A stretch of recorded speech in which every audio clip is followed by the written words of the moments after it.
Hi, my name's Marco Duggan. This is my first YouTube video.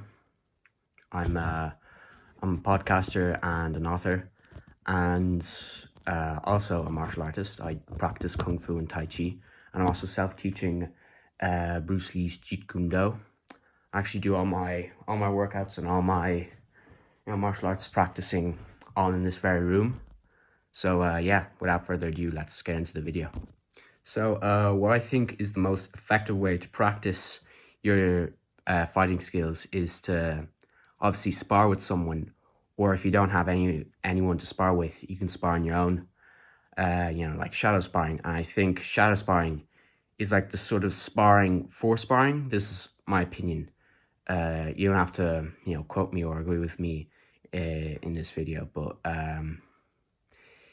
like sparring is like, it's the real shit. Like you do the real work, and like you fight, and you get a good sense of where you're at, and like you start to form plans, and like, okay, like this guy, he likes to throw a lot of front kicks, so I'm just gonna like sidestep and maybe catch them. Yeah, I could do this. And so yeah, it's a good way to test out, a very good way to test out your skills, apply them in like real sort of pressure. Like honestly, like not too real. Like you don't want to like fuck yourself up or like something, like give yourself brain damage or something. That'd be bad.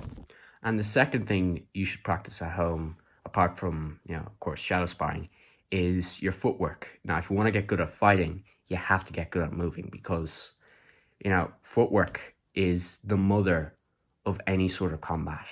Like whether it be taekwondo, kung fu, kickboxing, jiu-jitsu, whatever the fuck, like you have to have your footwork down. You have to know where you're going, where you are, where your feet are, where everything. Also, I forgot to add in one last thing.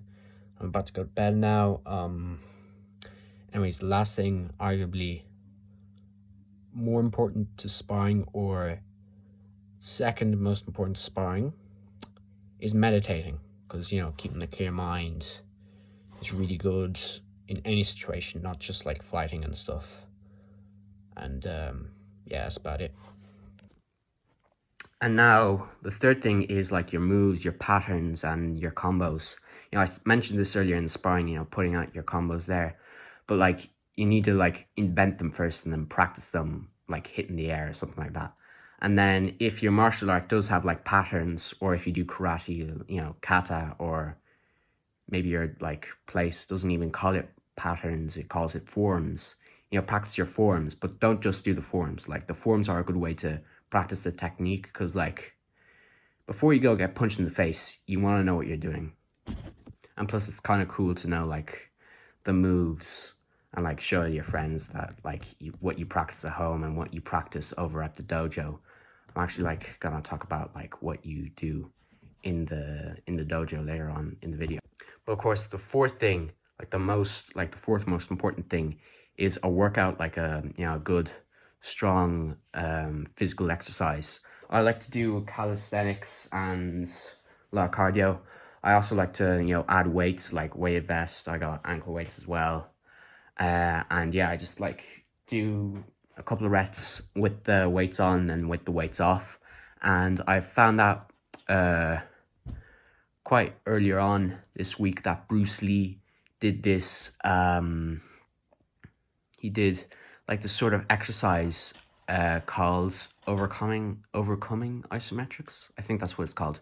But anyways, you just push against something that's immovable. And it doesn't really work out your muscles. Like you don't get bigger, you just get stronger, and it works out your tendons.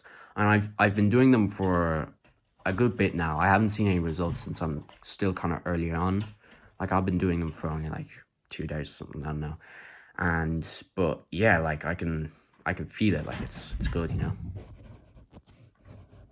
And of course, I mentioned earlier on like what you do in the dojo. Like for example, if your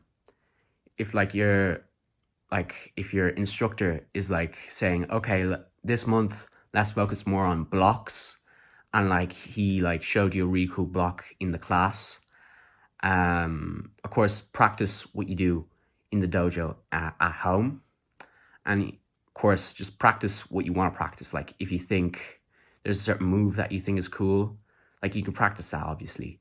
and like, you know, even if it's a move that you saw or that was taught to you like months ago, you know, like just play around with it. And, you know, if you play around, like even in sparring, that's when you really learn. That's when you go back to like your childlike thing, and like you forget about everything. You just sort of like get lost in the fun of it, you know?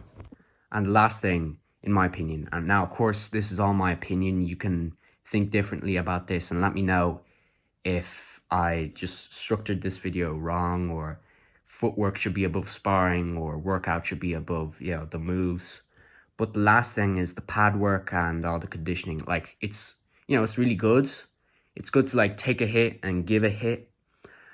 But like honestly, like if you're just hitting the pad and that's all the martial arts work you do, obviously you're gonna get like strong punches and kicks and stuff like that. But if you're gonna go up against someone who spars more than they do the bad work, like the bad work, they're gonna fuck you up, bro. So like, of course, still do all the conditioning. I do the conditioning.